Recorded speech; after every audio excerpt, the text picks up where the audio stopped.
Assalamualaikum warahmatullahi wabarakatuh. Perkenalkan, nama saya Yusuf Ahmad dari kelas 1D Jurnalistik dengan NIM 12340500156. Di sini saya akan menjelaskan tentang pengertian pendekatan antropologis. Pendekatan antropologis adalah pendekatan yang digunakan untuk memahami suatu fenomena dengan melihatnya dari sudut pandangan kebudayaan.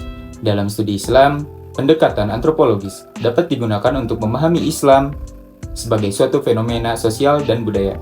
Pendekatan ini dapat membantu kita untuk melihat Islam dalam konteks kehidupan masyarakat dan untuk memahami bagaimana Islam dipraktikkan dan dimaknai oleh umatnya. Antropologi merupakan ilmu yang mempelajari tentang tingkah laku dan tata cara kehidupan serta proses perjalanan manusia. Antropologi tidak hanya berbicara tentang budaya, tetapi juga mengenai fisik manusia yang sudah dijelaskan dalam ilmu antropologi dan ragawi. Antropologi adalah studi tentang umat manusia dengan menggunakan pendekatan ilmiah. Antropologi berusaha menyusun pendeskripsian tentang makhluk hidup dan perilakunya dan untuk mendapat pengertian yang tidak berpaksaan tentang keanekaragaman manusia. Ilmu antropologi pun memiliki dua konsep penting, yakni holistik dan komparatif. Kajian antropologi sangat memperhatikan aspek sejarah dan gambaran manusia secara penuh melalui pengetahuan ilmu sosial hayati dan humaniora. Adanya ilmu antropologi ini bertujuan untuk memahami dan mengapresiasi manusia sebagai entitas biologis, homo sapiens, dan makhluk sosial.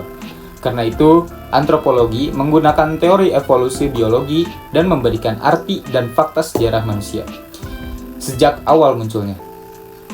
Ilmu antropologi ini lahir karena ketertarikan orang-orang Eropa pada adat istiadat, ciri-ciri fisik, dan budaya yang berada di dalam kehidupan masyarakat saat itu. Kajian antropologi lebih fokus pada penduduk yang merupakan masyarakat tunggal. Maksudnya, masyarakat tunggal itu adalah masyarakat yang tinggal di suatu kawasan geografis sama.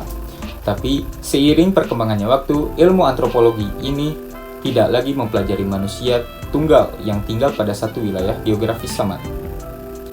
Ilmu antropologi mulai mengkaji isu-isu migrasi yang melahirkan penelitian-penelitian etnografis multisitus. Hal ini terjadi karena pergerakan manusia seiring perkembangannya zaman, baik dalam satu kawasan, regional tertentu, hingga global menjadi sangat umum terjadi. Ilmu antropologi ini dibangun berdasarkan pengetahuan dari ilmu alam, termasuk asal-usul dan evolusi homo sapiens, ciri-ciri fisik manusia, perilaku manusia, dan variasi di antara berbagai kelompok manusia. Cara masa lalu evolusi homo sapiens mempengaruhi budaya sosial dan kelompok. Selain itu, antropologi juga dibangun berdasarkan ilmu-ilmu sosial yang mempelajari tentang hubungan manusia sosial dan budaya, sistem keturunan dan hubungan kekerabatan, spiritualitas dan religi, lembaga konflik sosial, dan lainnya. Antropologi pertama kali berasal dari Yunani klasik dan Persia yang mempelajari dan mencoba memahami keberagaman budaya.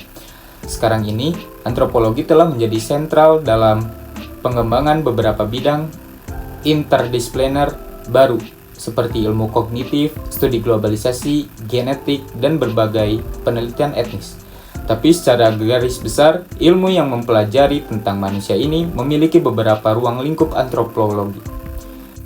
Kesimpulan dari presentasi kali ini adalah pendekatan antropologis mendekati dan meneliti segala sesuatu yang berhubungan dengan manusia sebagai makhluk hidup, organisme biologis, dan satu makhluk sosial budaya. Dalam lingkup objek studi Islam, pendekatan tersebut bisa berfokus pada penganut atau pemuka agama, organisasi keagamaan pemeluk agama. Mungkin cukup sekian presentasi kali ini, kurang lebihnya mohon maaf. Wabillahi taufiq wal hidayah. Wassalamualaikum warahmatullahi wabarakatuh.